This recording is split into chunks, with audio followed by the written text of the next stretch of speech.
नमस्कार, स्वागत है आपका बिहार समाचार में। अब ये लीजिए, तेजस्वी यादव और मुख्यमंत्री नीतीश कुमार जी ने बिहार वालों के लिए सबसे बड़ी घोषणाएं कर दी है। बिहार में एक तरफ जहां 7वें चरण की शिक्षक बहाली प्रक्रिया शुरू हो रही है, तो वहीं शराबबंदी को खत्म करने को लेकर भी बड़ी घोषणा हो गई है। साथ ही बिहार के युवाओं, किसानों, मजदूरों, आम जनता के लिए सरकार ने बड़ी घोषणाएं कर दी। तो वहीं तेजस्वी यादव को नीतीश कुमार जी बिहार का मुख्यमंत्री बनाने वाले हैं। तो आज की बिहार की ताजा और महत्वपूर्ण खबरों पर बात करेंगे। इससे पहले आपसे एक छोटी सी अनुरोध है, कृपया वीडियो को एक प्यारा सा लाइक अवश्य कर दीजिएगा। आपका लाइक करना ही हमारी मेहनत का फल होता है। भले ही तेजस्वी और नीतीश की सरकार रोजगार और नौकरी के दावे के साथ सत्ता में आई है, लेकिन तेजस्वी यादव और नीतीश कुमार जी ना ही युवाओं को नौकरी दे रहे हैं और ना ही रोजगार मिल रहा है। और अब युवकों ने मुख्यमंत्री नीतीश कुमार जी से कहा कि सर, हम लोगों की शादी नहीं हो रही है, अगुआ घूम कर चला जा रहा है, जल्दी ब्याह का इंतजाम करा दीजिए। यानी अब युवकों की ब्याह का इंतजाम कराएंगे मुख्यमंत्री नीतीश कुमार। बता दें कि 7वें चरण की शिक्षक बहाली प्रक्रिया पिछले कई सालों से अटकी हुई है। ना ही पिछली सरकार ने शिक्षक अभ्यर्थियों के लिए कुछ किया और ना ही नीतीश कुमार जी अब इस सरकार में कर रहे हैं। और बात करें शिक्षा मंत्री की, तो शिक्षा मंत्री जी झूठ पर झूठ कह रहे हैं, झूठे बयान दे रहे हैं। और अब समाधान यात्रा के दौरान मुख्यमंत्री नीतीश कुमार जी से युवकों ने अपनी पीड़ा कहा कि सर, ब्याह नहीं हो पा रहा है, अगवा घूम कर चला जा रहा है, अब आप ही व्यवस्था करिए तभी ब्याह हो पाएगा, नहीं तो उम्र बीतते जा रहा है। युवकों ने कहा कि 7वां चरण वाला बहाली जल्द कराइए, नौकरी मिलेगी तभी ब्याह हो पाएगा। बेरोजगार से ब्याह करने के लिए कोई तैयार नहीं हो रहा है। साथ ही युवकों ने कहा कि आप कहते हैं कि दहेज लेना बुरी चीज है, हम लोगों ने कसम खाई है कि 1 पैसा भी हम लोग दहेज नहीं लेंगे, तो हमारा ब्याह का खर्चा भी कैसे उठेगा। ना ही नौकरी है, ना ही रोजगार। केंद्रीय राज्य मंत्री ने कहा कि नीतीश कुमार जल्लाद हो गए हैं। साथ ही कहा कि बिहार में भ्रष्टाचारी नेताओं के लिए बक्सर जेल में तैयार की जा रही है रस्सी, ताकि इनको फांसी पर लटकाया जा सके। जल्लाद हो गए हैं नीतीश कुमार। देखिए, बक्सर में केंद्रीय राज्य मंत्री अश्विनी कुमार चौबे ने खुले मंच से बिहार सरकार को जल्लाद बताते हुए कहा कि अब इनके दिन लद गए हैं। बिहार में अपराधी खून की होली खेल रहे हैं। सामूहिक दुष्कर्म की घटनाओं से पूरा बिहार चीख उठा है। अस्पताल में लोग दम तोड़ रहे हैं और यहाँ की सरकार कुंभकर्णी निद्रा में सोई हुई है, जिसे होलिका दहन में भस्म होना तय है। साथ ही इन्होंने ये भी कहा कि जो गड़बड़ करेगा उसे बक्सर की जेल में बनी मोटी रस्सी से फांसी पर लटकाना ही होगा। गड़बड़ करने वाला कोई भी नहीं बचेगा। इन्होंने यहाँ तक कहा कि देशवासियों के मूल समस्या से ध्यान भटकाने के लिए पूरे देश में महीनों से जातिवाद, रामचरितमानस, ब्राह्मणवाद, दलित, अकलियत के नाम पर नेता खुले मंच से गाली दे रहे हैं, लेकिन जो मूल समस्या है उस पर किसी भी पार्टी के नेता कुछ भी बोलने को तैयार नहीं है। बिहार वालों के लिए बड़ी खबर है, खास करके लालू यादव के चहेतों के लिए, कि लालू प्रसाद यादव बिहार आ रहे हैं। 3-4 दिनों के अंदर लालू प्रसाद यादव बिहार में होंगे। देखिए, बड़ी खबर है कि लालू प्रसाद यादव पटना आ रहे हैं। फिलहाल सिंगापुर से दिल्ली लालू प्रसाद यादव लौट आए हैं और दिल्ली में अपनी बेटी मीसा भारती के यहाँ भी रह रहे हैं। और लालू प्रसाद यादव के पटना आने की अहम जानकारी राजद के राष्ट्रीय महासचिव श्याम रजक ने मीडिया को दी है। इन्होंने लालू प्रसाद यादव से मुलाकात की। उसके बाद मीडिया को जानकारी देते हुए इन्होंने कहा कि लालू प्रसाद यादव 3 से 4 दिनों के भीतर पटना आ जाएंगे। श्याम रजक ने कहा कि लालू जी बिहार की मिट्टी के लाल हैं, वे ज्यादा दिन अपनी मिट्टी से दूर नहीं रह सकते।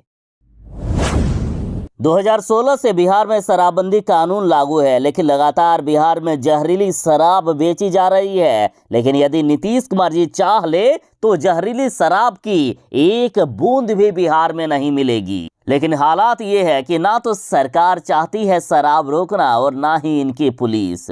और ये बातें जन अधिकार पार्टी से राजू दानवीर ने कहा है। इन्होंने कहा कि बिहार में जहरीली शराब बनाने वालों पर हत्या का मुकदमा दर्ज करना चाहिए। देखिए, जहरीली शराब पीने से बिहार के नालंदा में इस बार लोगों की मौत हुई है। साथ ही खबर है कि राजू दानवीर मृतक के परिजनों से मिले और 15,000 रुपया की आर्थिक मदद दी। और इस दौरान राजू दानवीर ने कहा कि प्रशासन यदि चाह ले तो बिहार में जहरीली शराब की बूंद भी ना मिले, और इसके लिए करना ये होगा कि जहरीली शराब बनाने वालों पर हत्या का मुकदमा दर्ज करना होगा। इन्होंने कहा कि बिहार के स्थानीय थाना को भी पता है कि शराब कहां बनता है और कौन बनाता है, फिर भी बिहार की पुलिस प्रशासन इन शराब बनाने वालों को नहीं पकड़ती है।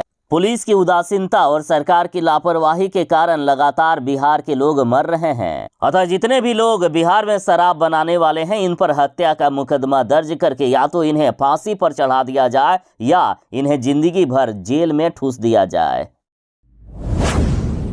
मुख्यमंत्री नीतीश कुमार जी समाधान यात्रा पर है, लेकिन नीतीश कुमार जी जिस भी जिले में जा रहे हैं वहां नीतीश कुमार जी का विरोध हो रहा है। एक तो विरोध से बचने के लिए नीतीश कुमार जी किसी भी जनता से मिल भी नहीं रहे हैं, लेकिन फिर भी लोग हैं कि मानते तक नहीं। औरंगाबाद में मुख्यमंत्री नीतीश कुमार जी पर कुर्सी फेंक दिया गया, बाल बाल बच गए मुख्यमंत्री जी। इसके पहले मधेपुरा में जीविका दीदियों ने मुख्यमंत्री नीतीश कुमार जी को गाली तक दे दी थी। साथ ही कहा गया था कि नीतीश कुमार जी ही शराब के धंधेबाज हैं। मुख्यमंत्री जी विरोध से बचने के लिए ऐसे यात्रा पर हैं जहां ना ही कोई जनसभा है, ना ही लोगों से मुलाकात का कोई कार्यक्रम। नीतीश कुमार जी के पश्चिमी चंपारण और पूर्वी चंपारण के दौरे के दौरान सचिवालय सहायक अभ्यर्थियों और शिक्षक अभ्यर्थियों को पहले ही प्रशासन ने घरों में नजरबंद तक करके रख दिया था। घरों में इनको बंद रखने की सलाह दी गई थी।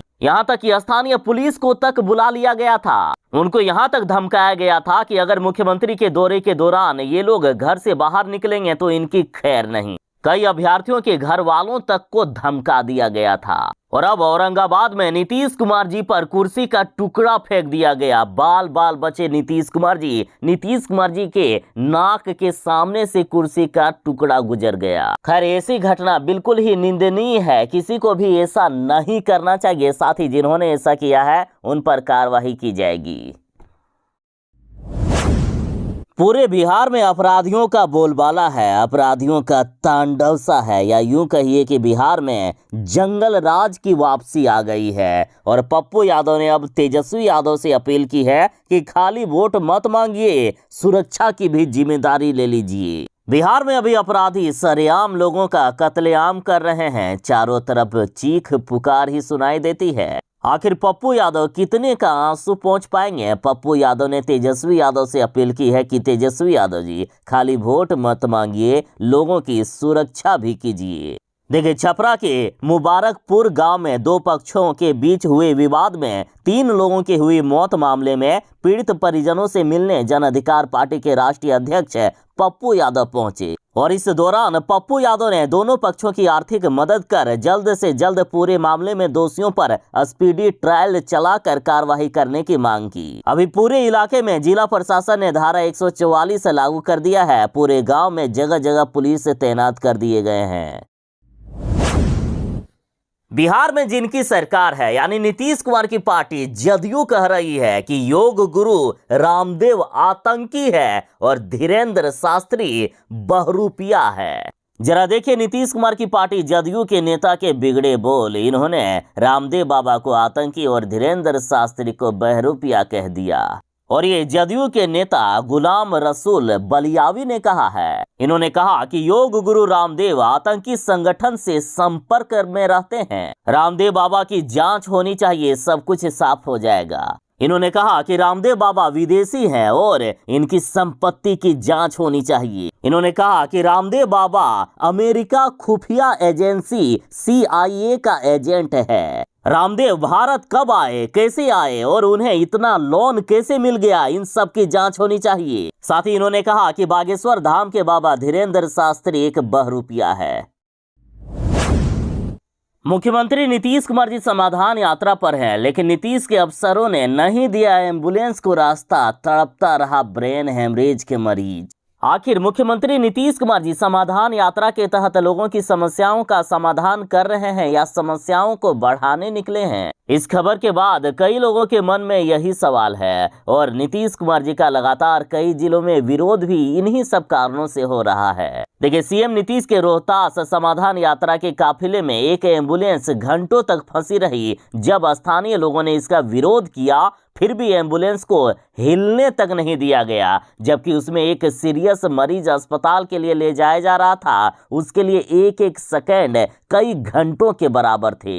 आप तस्वीरों में देख सकते हैं कि किस प्रकार से इस एम्बुलेंस को जदयू कार्यकर्ताओं ने रोक कर रखा हुआ है।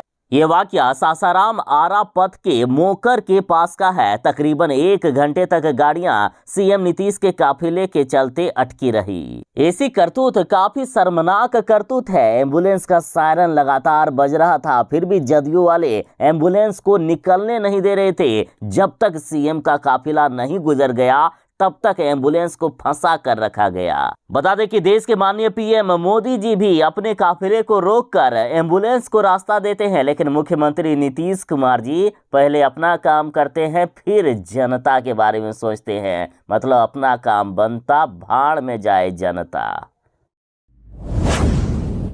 आखिर इस महागठबंधन की सरकार में हो क्या रहा है? लगातार हिंदू धर्म को टारगेट किया जा रहा है। देखिए, बिहार के शिक्षा मंत्री चंद्रशेखर जी ने रामचरितमानस पर सवाल उठा दिए। कहा कि रामचरितमानस नफरत फैलाने वाला ग्रंथ है। और अब जीतनराम मांझी ने रामायण पर सवाल उठा दिया। कहा कि रामचरितमानस में जो लाइनें लिखी है, उसमें एक लाइन ये है कि नारी नीर नीच कटि धावा, ढोल गवार शूद्र पशु नारी सकल ताड़ना के अधिकारी, पूज्य विप्र शील गुणहीना। इन्होंने कहा कि नारी जो 50% है और आधुनिक युग में नारी सशक्तिकरण की बात कही जाती है, और इसमें नारी को नीच बताया गया है रामायण में। इन्होंने कहा कि इसे मिटा देना चाहिए, या जो रामायण के मर्मज्ञ हैं उन्हें इस बात को काट देना चाहिए। आगे इन्होंने कहा कि रामचरितमानस खराब नहीं है, क्योंकि इसमें बहुत अच्छी अच्छी बातें लिखी है। इन्होंने कहा कि मैं रामायण को मानता हूँ, ये मेरे लिए भी पूज्य महाकाव्य है। रामायण से ही रामचरितमानस का सृजन हुआ है और रामायण को वाल्मीकि जी ने लिखा है, लेकिन इसमें जो कुछ पंक्तियां हैं, इस पर मुझे आपत्ति है। मुख्यमंत्री नीतीश कुमार जी के गृह जिले में चिराग पासवान की दहाड़ सुनाई दी। चिराग पासवान ने कहा कि बिहार को बर्बादी के कगार पर लाने वाला कोई और नहीं बल्कि नीतीश कुमार है। साथ ही कार्यक्रम में चिराग पासवान फटे कपड़े में नजर आए। आप देख सकते हैं कि किस प्रकार से चिराग पासवान के कपड़े फटे हुए हैं। चिराग पासवान ने हमेशा बिहार फर्स्ट, बिहारी फर्स्ट को आगे रखा है। साथ ही इस पर कहा गया कि कपड़े फटे हो कोई परवाह नहीं, सिर्फ और सिर्फ बिहार फर्स्ट और बिहारी फर्स्ट होना चाहिए। साथ ही चिराग पासवान ने कहा कि नीतीश कुमार ने बिहार को बर्बाद कर दिया है। आज बिहार के लोग रोजगार के लिए पलायन करने को मजबूर हैं। चिराग पासवान बोले कि आज मुख्यमंत्री नीतीश कुमार लोगों को जात पात में बांटकर ठगने का काम कर रहे हैं। बिहार की बर्बादी का और कोई जिम्मेदार नहीं बल्कि नीतीश कुमार अकेला है।